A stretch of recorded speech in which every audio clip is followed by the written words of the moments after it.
Hello class, this is a video tutorial on continuing solving inequalities. In this video, we'll be looking at polynomial inequalities. So here we go. Okay, so for these, remember like the first step that we did, we simply just find the values where this is equal to 0 or whatever it is here. But in this case, since it's already factored, it's very quick for us. So in this case, we get x equals -2. X equals 1, and x equals +3. And from here, going back to our tables of values, we simply just make x, and in this case, just to make it easier, our y value. Because now we can treat this left-hand side as if it were just a function or a expression. Y equals all of this. So remember, we're going to be testing these values. So we have 3 that are equal to, so we need to have enough space for those. And this need a 1, 2, one more. I believe that should be enough here. So the values we're going to be testing are -2, 1, and 3. Actually, I do need one more. I need one more outside here. So picking numbers here, just pick 2, pick 4, 0, and -3. Just grabbing my calculator makes it a lot easier here. I'm going to be substituting -3 into all of these. Just to show you once here what I'm typing in. Since it's already bracketed here, so -3 plus 2, -3 minus 1, -3 minus 3. So notice how for all of these, I am substituting -3 for these values, and I get -24. Excuse me, -24, which is less than. I know this is going to be 0, and so I do the exact same thing. I substitute 0 in for these.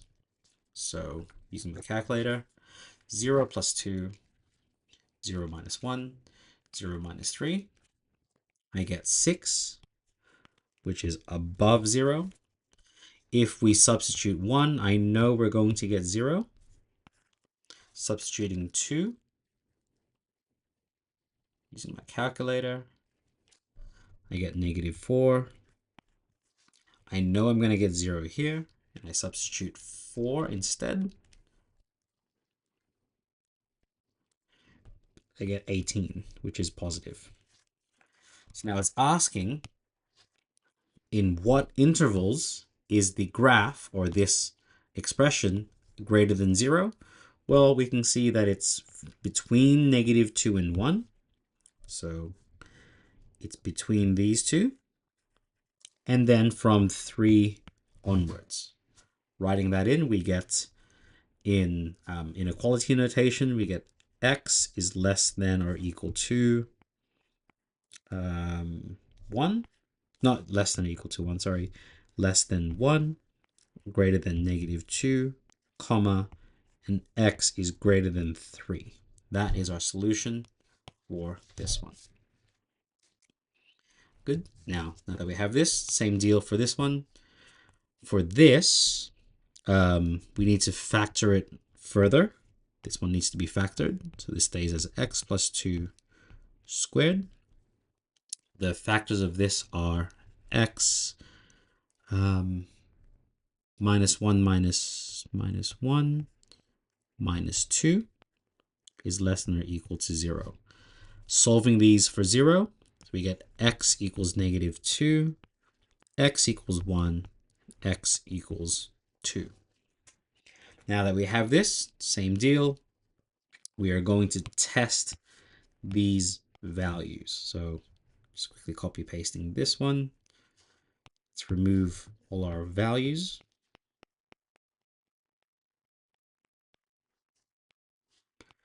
And from here, we can just find these values. So we get -2, 1, 2. Picking numbers in between these, so 1.5, 3, 0, and -3. Like I showed in the previous one, I'm going to be substituting -3 into that expression.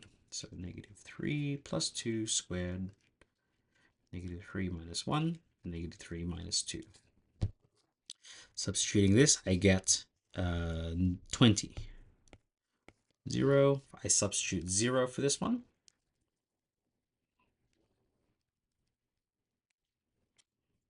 I get 8.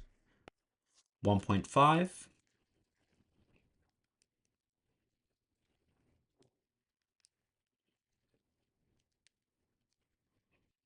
I get negative 3.0625, so negative 3 point something. I know 2 will get me 0, and without even using my calculator, I have a strong feeling that this value is going to be positive. Substituting 3, I get 50. So I can see this is positive. Whoops, sorry, I said that was negative. This was going to be 0. Oh, actually, no, it was positive. My apologies. Positive, positive, negative, and positive. Now, very interesting thing here. So it's saying, when is this expression less than or equal to 0? Well, we can do this simply by looking at, well, at 2, it's equal to 0. So x equals negative 2 is a solution. And it's saying that between between 1 and 2, these y values are 0 or less than 0.